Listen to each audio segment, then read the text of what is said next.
Midday News.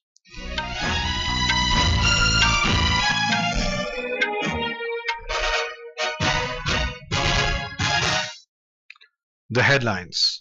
Prime Minister Narendra Modi to leave for Italy this evening to take part in G7 summit in Apulia. BJP leader Pema Khandu sworn in as Chief Minister of Arunachal Pradesh for third consecutive term. Grace marks awarded to over 1,500 students in NEET-UG 2024 examination to be cancelled. Centre informs Supreme Court. Government says no evidence of question paper leak found in the exam. 49 foreign workers, including 40 Indian nationals, killed in a massive fire in a building in Kuwait. Minister of State for External Affairs Kirti Vardhan Singh reaches Gulf country to facilitate expeditious repatriation of mortal remains of Indian nationals. And in badminton, Aakarshi Kashyap advances into the women's singles quarterfinals of Australian Open in Sydney. Mixed doubles pair of B. Sumeeth Reddy and N. Sikki Reddy also enters last 8.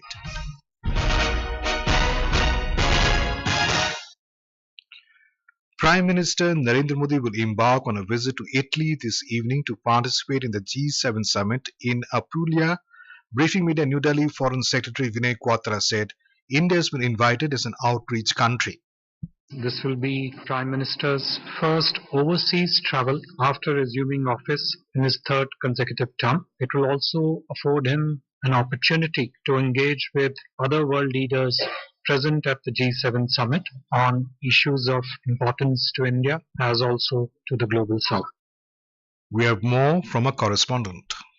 The G7 group was established as a platform for economic and financial cooperation in response to the 1973 energy crisis. It comprises of United States, Canada, Germany, France, Italy, Japan and Britain. This will be India's 11th participation in the G7 summit and Prime Minister Narendra Modi's 5th consecutive participation in the summit. The 3-day G7 summit is beginning today. The Prime Minister will participate in the outreach session tomorrow. At this session, the focus would be on artificial intelligence, energy, Africa and the Mediterranean. On the sidelines of the summit, Prime Minister is expected to hold bilateral meetings with the leaders of the G7 countries. Mr. Modi will hold a bilateral meeting with his Italian counterpart Giorgia Meloni. The two Prime Ministers last met during the COP28 summit in Abu Dhabi last year. Suparna Saikia, Akashvani News, Delhi.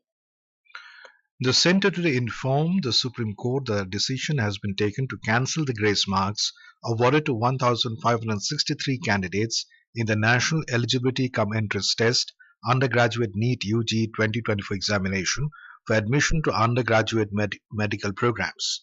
A vacation bench of Justices Vikram Nath and Sanjeev Mehta was told by the Council for the Centre and the National Testing Agency (NTA) that the students who were given grace marks will be given an option to appear for the retest likely to be held on the 23rd of this month. For those who do not wish to take the test again, their scores based on the exam held on the 5th of May will be taken into account. The council representing NTA said that the counselling schedule announced earlier will not be disturbed since the results of the retest would be declared by the 30th of June. The Apex Court today reiterated that it would not stay the NEET-UG 2024 admission counselling process. Meanwhile, the government today said that no evidence of question paper leak has been found in the NEET-UG 2024 examination.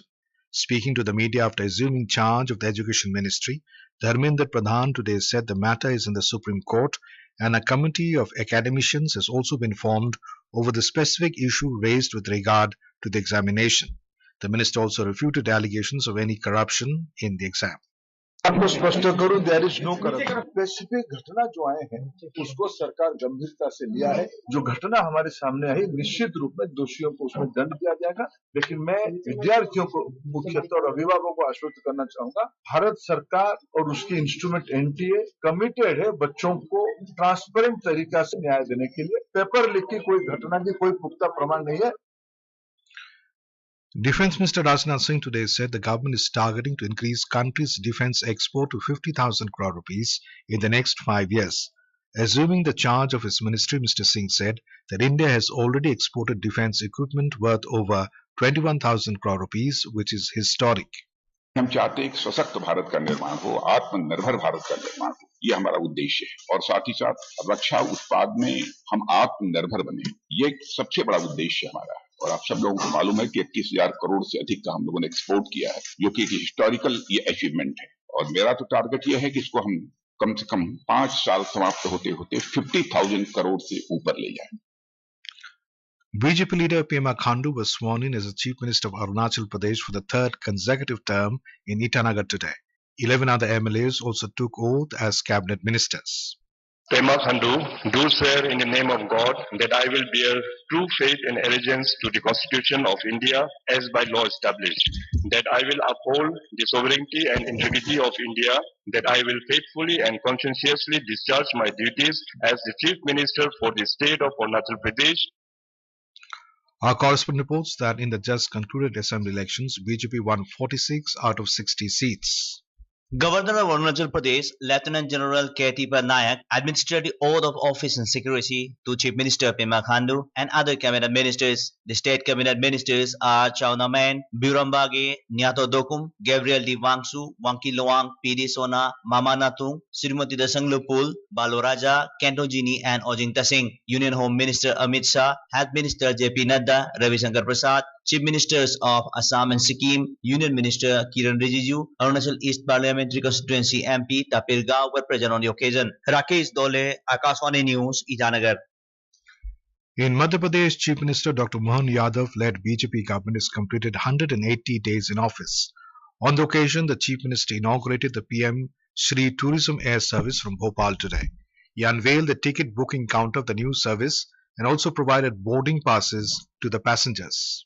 Chief Minister Dr. Mohan Yadav today inaugurated the PM Shri Tourism Air Service at Raja Bhoj Airport in Bhopal by flagging off the aircraft. On this occasion, the Chief Minister said that the launching of air service will make it easier for any common man to travel. Under PM Shri Tourism Air Service, 8 cities of the state, Bhopal, Indore, Jabalpur, Rewa, Ujjain, Gwalior, Singrauli and Khajuraho are being connected through air service. In Madhya Pradesh, the government has already started air ambulance services, which is free for Ayushman card holders. Sanjeev Sharma, Akashvani News, Bhopal. This is Akashvani giving you the news. For quick news updates around the clock, follow us on our Twitter handle at AIR News Alerts. In Kuwait, 49 foreign workers, including 40 Indians, lost their lives after massive fire broke out in a building in the southern Mangaf area. Over 50 others are injured in the fire incident. The External Affairs Ministry has said that India's mission in Kuwait is ascertaining the full details from the concerned Kuwaiti authorities on the tragic fire incident. The ministry said in a statement that those injured are presently admitted in 5 government hospitals and receiving proper medical care and attention. According to hospital authorities, most of the admitted patients are stable. Minister of State for External Affairs Kirti Vardhan Singh reached Mangav to oversee the relief measures and facilitate expeditious repatriation of the mortal remains of the deceased. Minister Singh immediately rushed to Jaber Hospital in Kuwait to ascertain well-being of injured Indians in the fire incident. Our correspondent has the details. Kuwait's public prosecutor has started an investigation into the fire that tore through the building housing of foreign workers in the Mangaf area, leaving at least 40 Indians dead and dozens of others injured. The probe aims to uncover the circumstances behind the incident and what might have triggered the deadly inferno. The Foreign Ministry confirmed the government's commitment to providing the highest healthcare services for the injured and wished them a speedy recovery. Visiting the site, Deputy Prime Minister of Kuwait, Sheikh Fahad Yusuf Al Sabah, said that the greed of the real estate owners is what leads to these matters. This is Vinod Kumar for Akashvani News from Dubai. The Kerala government held a special cabinet meeting in the wake of the Kuwait fire mishap. The cabinet has decided to offer a solatium of 5 lakh rupees each to families of the deceased and 1 lakh rupees each to persons who suffered injuries in the fire. We have a report.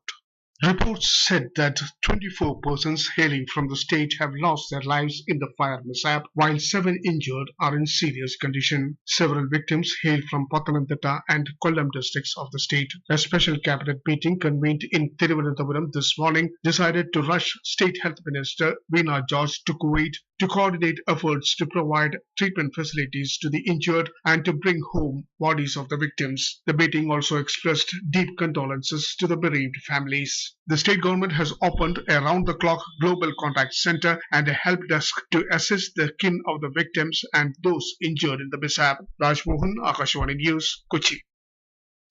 A massive and devastating landslide struck the areas around Mangan and various locations in North Sikkim following incessant rainfall since yesterday. The tragic incident led to the loss of 3 lives, destruction of houses and displacement of families. Chief Minister Prem Singh Tamang said that efforts have been made to provide every possible support to the victims and affected families, including recovery assistance, temporary settlement and the provision of basic needs. India has dispatched 19 tons of humanitarian assistance and disaster relief supplies to Papua New Guinea's Anga province, which was ravaged by a devastating landslide. The assistance is part of $1 million aid package to the island nation announced last month by India, marking a strong commitment to its Forum for India-Pacific Islands Cooperation partner. In Odisha, all 4 gates of Lord Jagannath Temple in Puri were reopened for devotees this morning in the presence of newly appointed Chief Minister Mohan Charan Majhi and his Council of Ministers. The 3 gates of the 12th century shrine, which were closed since the COVID-19 pandemic, were reopened after the Mangal Alati ritual of Lord Jagannath. Opening all the gates of Lord Jagannath Temple was a key promise in the BJP's election manifesto. The previous BJD government had kept 3 out of 4 gates shut since the COVID-19 pandemic. In view of the run-up to the 10th edition of the International Yoga Day on the 21st of this month, the Prime Minister Narendra Modi today shared a video clip of Tarasan or the palm tree posture on social media platform X. The clip described the health benefits and steps to perform the standing asan. The preparation related to regular Union Budget 2024-25 has commenced. Finance Minister Nirmala Sitharaman took charge of the Finance Ministry yesterday and held a meeting with senior officials in this regard.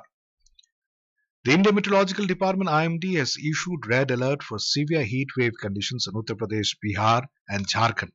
In Bihar, the red alert has been issued for the next 2 days, while in Jharkhand it will be for the next 3 days, and in Uttar Pradesh it is for the next 3 to 4 days. Speaking to media, senior IMD scientist Soma Sen informed that there will be a heat wave alert in other areas of North India, including Punjab, Haryana, North Rajasthan, Jammu and Kashmir, Himachal Pradesh, and in some parts of West Bengal. Union Minister for Youth Affairs and Sports Dr. Mansukh Mandavia today held a meeting with Indian Olympic Association IOA officials in New Delhi and took stock of preparations related to the Paris Olympics 2024. Briefing the media following the meeting, Indian Olympic Association President P.T. Usha said that all preparations are in place and all facilities have been given to players on top priority. She said IOA expects more medals this time than the Tokyo Olympics. In badminton, India's Aakarshi Kashyap has advanced into the women's singles quarterfinals of the Australian Open in Sydney today. She defeated lower-ranked shuttler and home favourite Kai Ki Teo 21-16, 21-13 in the round of 16. Mixed doubles pair of B. Sumeeth Reddy and N. Sikki Reddy also entered the quarterfinals by defeating Australian pair of Kai Chen Teo and Teo Kai Ki in straight games. In cricket, West Indies defeated New Zealand by 13 runs in a group stage match of the ICC Men's T20 World Cup in Trinidad today. With this win, West Indies has secured the Super 8 qualification. Bangladesh will face off against Netherlands in another group stage match at Kingstown in West Indies this evening. Yesterday, India defeated United States by 7 wickets in a group stage match in New York. With the win, India secured the Super 8 qualification with a game in hand in Group A. And now, before we end the bulletin, the headlines once again. Prime Minister Narendra Modi to leave for Italy this evening to take part in G7 summit in Apulia. BJP leader Pema Khandu sworn in as Chief Minister of Arunachal Pradesh for the 3rd consecutive term. Grace marks awarded to over 1,500 students in NEET-UG 2024 examination to be cancelled. Centre informs Supreme Court. Government says no evidence of question paper leak found in the exam. 49 foreign workers, including 40 Indian nationals, killed in a massive fire in a building in Kuwait. Minister of State for External Affairs Kirti Vardhan Singh reaches the Gulf country to facilitate expeditious repatriation of mortal remains of Indian nationals. And in badminton, Aakarshi Kashyap advances into the women's singles quarterfinals of the Australian Open in Sydney. Mixed doubles pair of B. Sumeeth Reddy and N. Sikki Reddy also enters last day. And with that, we end the midday news. नमस्कार